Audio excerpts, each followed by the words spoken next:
안녕하세요. 말씀 묵상의 이광재 목사입니다.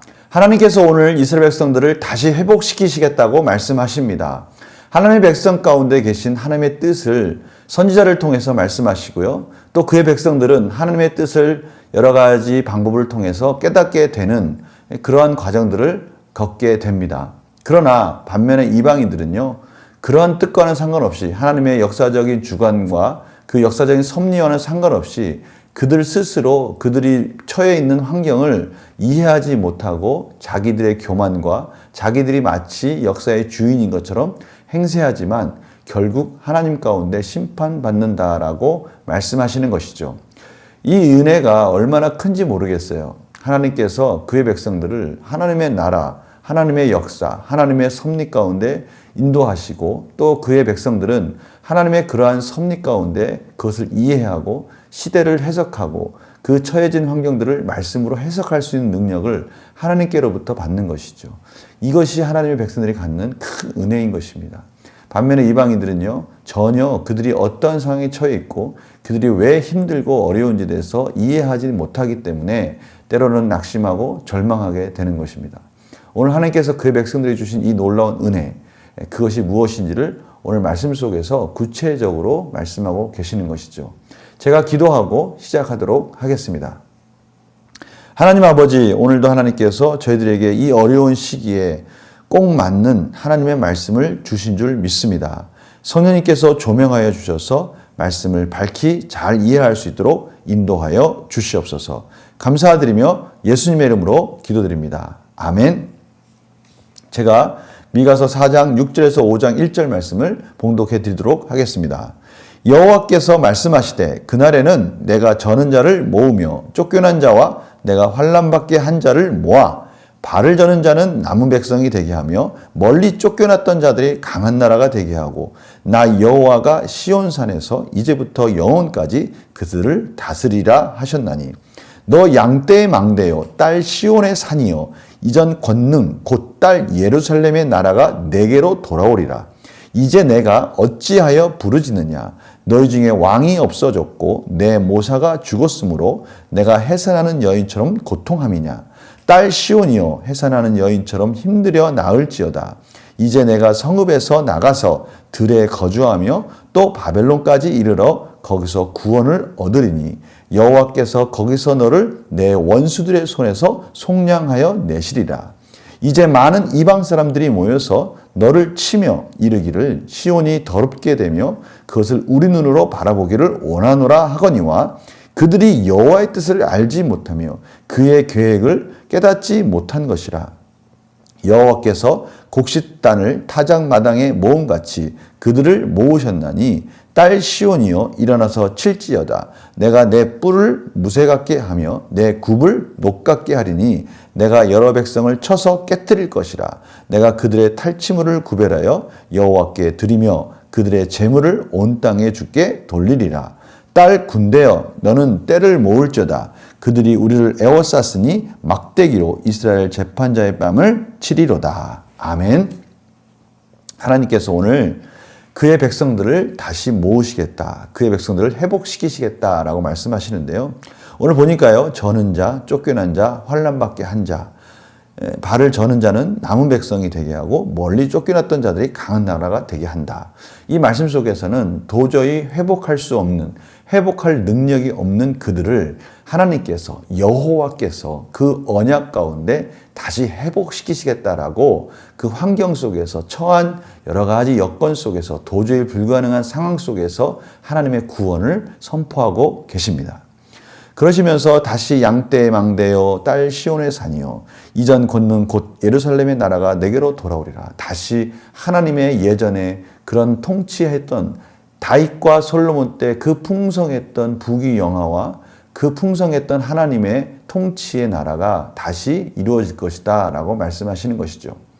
이것은 실질적인 이스라엘의 회복이라기보다는 하나님 백성들의 삶이 하나님 나라를 이루어가는 하나님의 멋있는 비전의 청사진이라고 할 수 있습니다. 11절 말씀에는요. 이제 많은 이방 사람들이 모여서 너를 치며 이르기를 시온이 더럽게 되며 그것을 우리 눈으로 바라보기를 원하노라 하거니와. 여호와의 뜻을 알지 못한다라는 것이죠. 그들이 이스라엘 백성들을 치고 이스라엘 백성들을 포로로 끌고 갔을 때는 그들이 강하고 그들의 신이 이겼다라고 착각할 수 있습니다. 그들의 짧은 역사적인 경험을 가지고 판단할 때 그들은 도저히 하나님의 뜻을 알지 못하는 것이죠. 하나님께서 이스라엘 백성들을 다시 포로로부터 회복시키시고 또 하나님의 복음이 회복되어져서 그것이 열방 가운데 전파될 때까지 그 모든 역사를 알 리가 없죠. 이것은 하나님께서 우리에게 주신 놀라운 은혜이지 않습니까? 그들은 알지 못하지만 저희들은 이제 알게 된 것입니다. 오늘 반복해서 여호와께서 이 일들을 이루시겠다라고 말씀하시는 것이죠. 문제 한번 풀어볼까요? 미가는 하나님께서 어떤 사람들을 모아 남은 자가 되게 하신다고 말합니까? 4장 6절 7절에는 도저히 스스로 회복할 수 없는 연약한 자들, 이러한 자들을 하나님께서 회복시키실 것이다. 다시 말하면 하나님의 권능으로 이스라엘이 회복된다라는 것을 말씀하시는 것입니다. 하나님께서는 자신의 뜻을 모르는 이방 민족을 어떻게 하겠다고 말씀하십니까? 그들을 결국 타작마당에 곡식을 모아놓고 그것들을 타작하듯이 이스라엘 백성들의 능력으로, 하나님의 백성들의 능력으로 그들을 심판하시겠다라고 말씀하시는 것입니다.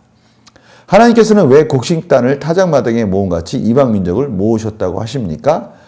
그들이 하나님의 뜻을 모르니 하나님께서 그들을 모아서 심판하시겠다고 말씀하시는 것이죠. 그런데요, 참 안타까운 것은 뭐냐면 하나님의 백성이 그들을 심판할 때조차도 그들은 그들이 당하고 있는 상황을 모른다는 것이죠. 무지한 거예요.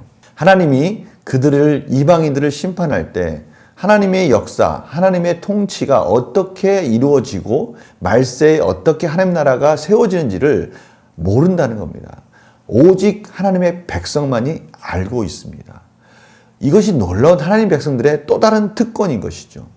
지금 우리가 이 시대를 살고 있으면서 이 시대를 해석할 수 있는 능력, 이 시대 속에서 하나님의 백성이 하나님의 나라를 만들어갈 수 있는 그러한 섭리와 또 그 은혜, 이 모든 것들은요, 하나님의 백성이 하나님의 뜻을 알기 때문에 그렇게 이루어 가는 것입니다. 이것이 얼마나 큰 특권입니까? 이방인들은요, 아무것도 몰라요. 지금 일어나는 이 모든 일들이나 오직 이방인들이 관심 있는 것은 짧은 지금의 삶, 짧은 이 세상의 삶, 이 모든 짧은 역사 속에서 어떻게 하면 이길 수 있고 어떻게 하면 이 가운데서 살아남을 수 있을까? 그것이 그들의 목표라면 하나님의 백성은 하나님의 뜻을 알고 그것을 실천하고 그것을 완성해가는 하나님의 놀라운 특권을 행하는 자들인 것입니다. 이것이 얼마나 차원이 다릅니까? 이 세상에서 썩어져 가는 것들을 몸부림치면서 세워져 가는, 무너질 수밖에 없는 바벨탑을 세워져 가는 자들과 하나님의 나라를, 하나님의 영원한 나라를 세워가는 하나님의 백성들의 삶, 완전히 차원이 다른 겁니다.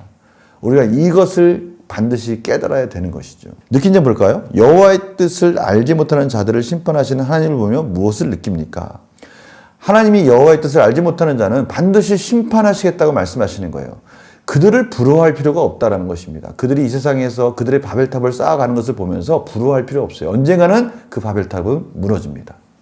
언젠가는 그 바벨탑은 허무하게 흩어질 수밖에 없는 거예요. 오직 하나님의 뜻만 다시 세워져 가는 겁니다. 우리가 이러한 것들을 보면서 다시 한번 우리 스스로 한번 돌아봤으면 좋겠어요. 우리가 혹시 바벨탑을 보고 부러워하고 있지는 않은가. 그러나 사실은 우리 가운데 그런 것들에 우리의 눈이 잠깐 어두워질 수 있어요. 어떻게 보면 보여지는 것들 가운데 어두워질 수 있어요. 그러나 오늘 끊임없이 어제 이어서 오늘도 말씀하신 하나님의 말씀은 무엇입니까? 이 세상의 주권자는, 이 역사의 주권자는 하나님이시고요. 그 주권자이신 하나님의 말씀을 믿고 그 하나님의 말씀을 따를 때 하나님께서는 그의 백성을 반드시 하나님의 은혜 가운데 이끌어 주시고요. 이 세상에서 하나님 나라를 그의 백성들을 통해서 세워져 가는 것들을 목격하게 해 주실 것입니다. 그것이 하나님의 백성이 이방을 심판하는 것이죠. 놀랍지 않습니까? 우리가 그 특권을 누리는 은혜 가운데, 승리 가운데 살기를 간절히 소망합니다. 그래서 느낀 점 보니까요, 하나님의 뜻을 이해하지 못해 반대로 행했던 경험이 있다면 무엇입니까? 하나님이 하나님 나라를 세워가는 하나님의 뜻을 우리가 이해하지 못해서 자칫 내 자신의 욕심과 또 내 자신의 생각으로 하나님의 뜻과는 하나님의 나라와는 상관없는 그런 일들을 행할 수 있다는 것이죠. 최근 내 상황 속에서 하나님의 뜻을 온전히 깨닫기 위해 무엇을 결단해야 합니까? 이 시기가 참 어려운 시기입니다. 이 시기에 하나님의 뜻을 깨닫기 위해서 우리는 어떻게 해야 할까? 끊임없이 기도해야죠. 끊임없이 말씀을 봐야죠. 끊임없이 하나님께서 공급해 주시는 지혜를 깨달아야 되죠. 우리가 이 줄을 놓으면 안 됩니다. 어렵고 힘들수록 우리는 하나님께 의지하고 하나님의 은혜를 구하고요. 하나님의 말씀을 붙들고 하나님께서 주시는 지혜를 가지고 이 시대를 해석하고요. 이 시대를 판단하고요. 분별해서 하나님 나라를 완성해 가야 되는 것입니다. 성도님들 잊지 마시고요.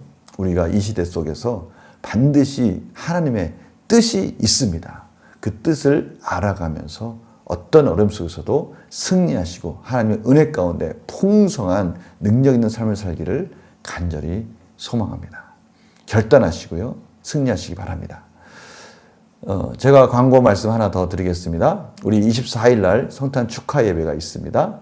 그 성탄 축하 예배 모든 성도들이 모여서 예수 그리스도의 탄생을 즐거운 마음으로 같이 축하했으면 좋겠어요. 또 그 축하 예배 여러 가지 순서가 있습니다. 많은 악기들, 또 많은 댄스, 또 뮤지컬 많이 있습니다. 오셔서 즐거운 시간 되셨으면 합니다. 광고를 참고해 주시기 바랍니다. 말씀 묵상 계속해서 이어집니다. 내일 또 뵙겠습니다. 안녕히 계세요.